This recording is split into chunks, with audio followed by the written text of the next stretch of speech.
All right, welcome back to another video. And today I think I found a gem and it's called Newegg Refreshed. Now, if you don't know what Newegg Refreshed is, it is basically a refurbished program that Newegg offers for computer components. And on there I found this RX 6750 XT for $269.99. After tax, it was like 288. But if y'all haven't noticed, on the used market, GPU prices have been on the high, and even motherboards have been on the high, and it's been hard for me to find great deals. Like deals that I have been normally getting for like around that 200 price have been steadily going up to 250 to $300, and people have been paying that price. Also bidding on those prices on eBay. Um, so to my shot, when I was on Newegg, I found these cards running for that price. And on Newegg, like the 3070 runs refresh for $300, and then like a 6700 XT was running for like 250, but this one was 269.99, so it was a no-brainer for me to grab it. Uh, but yeah, Newegg, even though they haven't set my affiliate, I still gotta give them a little shout out because they do have some great deals. Even deals like on power supply, like this XF series 750 watt from Sama. It's been running for 49.99. Now they're out of stock, and I don't know if they come back into stock if they're going to be running that same price. But for that price, it's an absolute great bargain. Mainly because this is a B tier list PSU, well, speculative B. So at worst, it's a C tier, but it's rated in the B tier. And then this case from Nexus was, what was it? Was 59.99, $65 after taxes, and it comes with two fans, one up here, one down there, none in the front. Now I don't know if I'm gonna add fans, probably not at the moment, but if it does need fans, I'll probably add some color fans. But other than that, yeah, I wanted to bring this PC alive, and I'm gonna tell you how much the price is, and I'm gonna get to the other components. So, all right, rounding off our parts, we got this B550 Pro 4 from Azrock. Now, I got this off of eBay for around $68. Now, because prices are so high, some of these are going to be kind of shady. This one came with a weird looking back plate, and some of the pins on the fan headers were kind of bent. So I'm hoping everything works because I have had this for a while. I never really looked at it. I just got it and put it away. But uh yeah, this is what the shield looks like. And yeah, it just I mean, it's just like regular cutouts, just like a sheet of metal and then regular cutouts to fit the parts. Hopefully they line up perfectly. Like I said, I just got it. So we're going to be pairing this motherboard with the Ryzen 5600X. Now on AliExpress, you can find these for around $70 to $80. And what I have noticed that this is just $5 to $10 more expensive than the 5600. And for that extra price, I just like to see the X. So for the frames that it offer around 5 to 10% performance uplift, I think it's worth it. So I just paid the extra.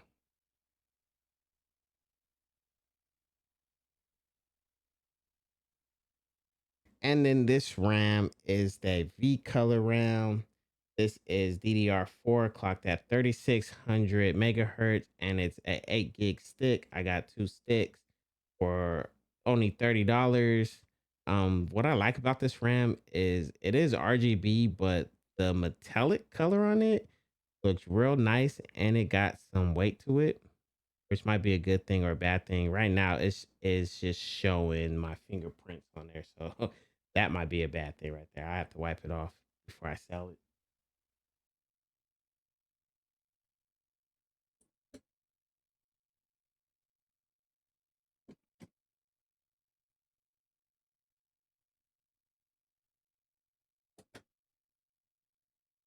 So I got this 1 terabyte. This is what's going to be popular in our storage slot. I am not going to say that name. It's like ID. I'm just going to leave it at that. But it comes with a heatsink. So when it comes to the heat sink, it comes with thermal pads. Make sure that you take off both wraps on both sides, um, just so you don't have a heating problem.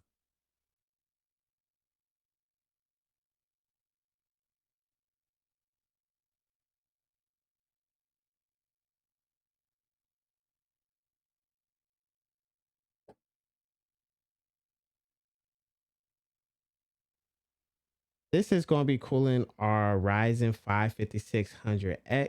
It is this beefy CPU cooler by Deep Cool. Now, if you don't know, Deep Cool is banned from selling in the United States. That's why I think I got it cheap. I bought 4 of these off of eBay and it averaged to $17.03 after taxes for each one of them. So this is the first PC I'm going to be building these with. And I have no worries that this is going to keep our CPU very cool. All right, let's prep this case real quick.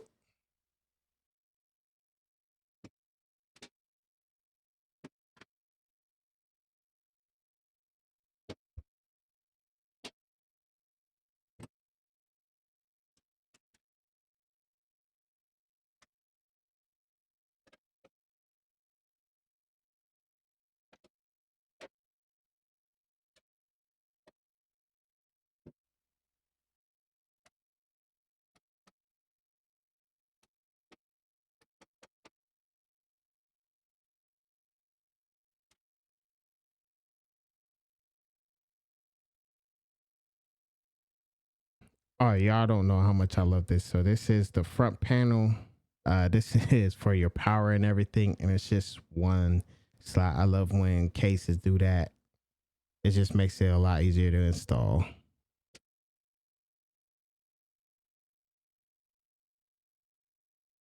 I don't know if I said this, but this power supply is fully modular and it comes with a fanless mode on or off.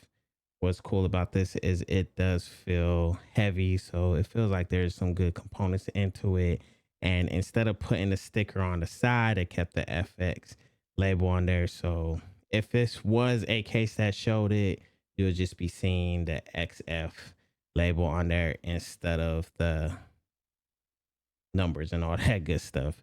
But yeah, I'm about to put this in here. And all right, so these cable cords look ugly. They look nasty. I don't know, they're very thin. It's kind of off-putting. But this power supply does come with a 450 rated 12 pin. So yeah, you can use new graphics cards in them. But yeah, I don't like how they look. Good thing I got cable extensions and we don't need a 12 volt. I don't even know what they call it. I think they called up 12 volt cord. So yeah. So the best part about module power supplies is you only need to plug in the cords that you're going to use. So you don't have to constantly have to stuff cords in unwanted places. Also, the motherboard comes with an 8 pin plus 4 pins for the CPU, but we're going to only plug in 8 pins. Um, the extra pins is just in case you want to overclock, and we're not going to need that for this PC.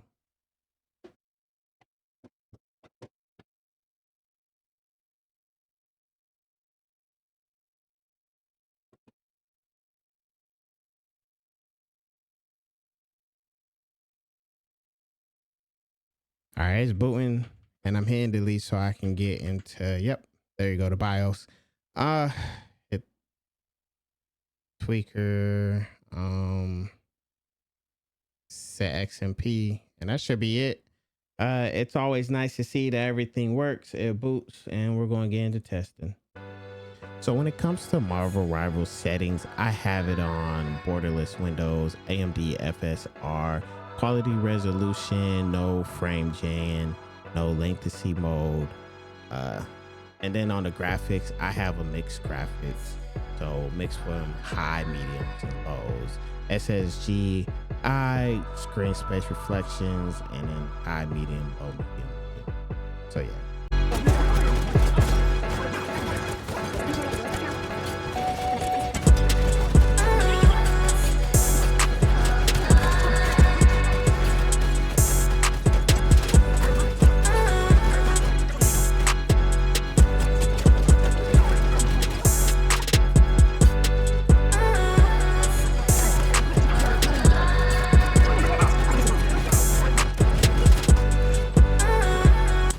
here are the settings that I chose for Indiana Jones: display mode, monitoring aspects, and then 1440p resolution. And then the settings are, after we get past sharpening, our overall graphics quality is just going to be high, everything on high except for volumetric quality. There is no high, so it's on medium. I just want to see how well the 6750 XT performs with the Ryzen 5 5600X.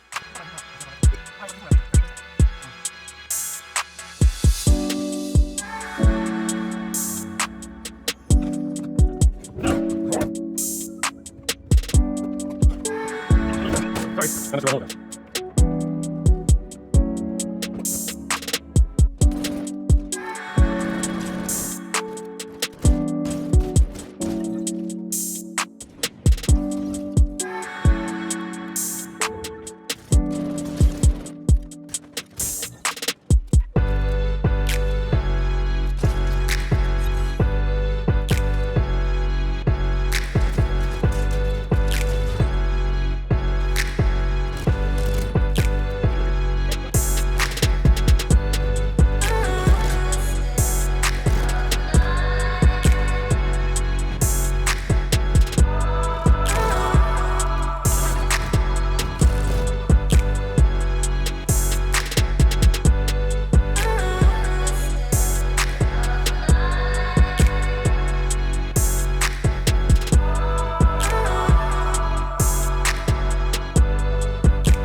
That concludes the gameplay, and the time spy score was 11,976. The PC did cost $657.09, so that get it a cent per frame score of 5.49, which isn't bad.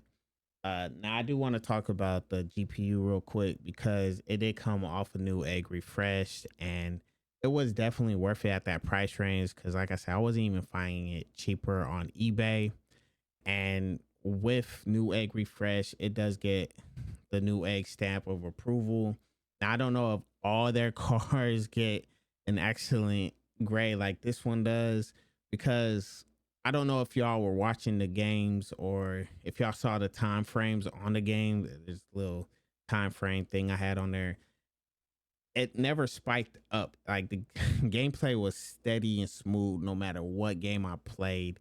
Even with the Indiana Jones game, which wasn't getting high frames, but it stayed at a consistent 60 frames per second, which was crazy.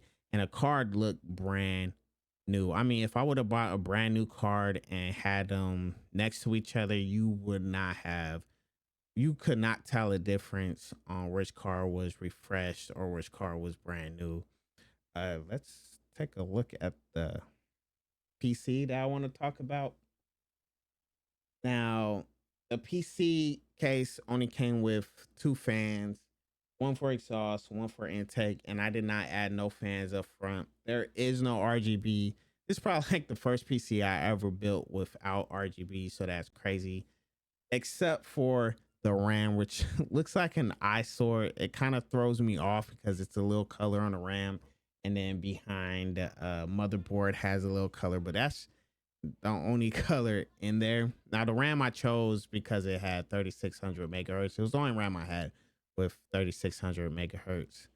But everything else, the color scheme, the black and white motherboard with the silver and the black graphics card, and then the cooler, I actually really like it color scheme, and with the white extensions, really like that. The only other thing about the case is the cable management was great to work in. This case looks fantastic. And then the temperatures, even though there's no fans on the front, were excellent. Like I can go back to the live and show y'all the GPU right here. The GPU temperature never got over 68 Celsius, and then the CPU temperature never got over 74 6.3, which yeah, with that CPU cooler, um, it's pretty much excellent with all the temperatures and all that.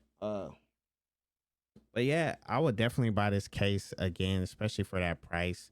I got it at after taxes like 64.49 or something like that. But yeah, that's conclude. But yeah, that's gonna conclude everything. And if you don't know, it's your boy Chef Boy, you a dad, and I'll see you in the next.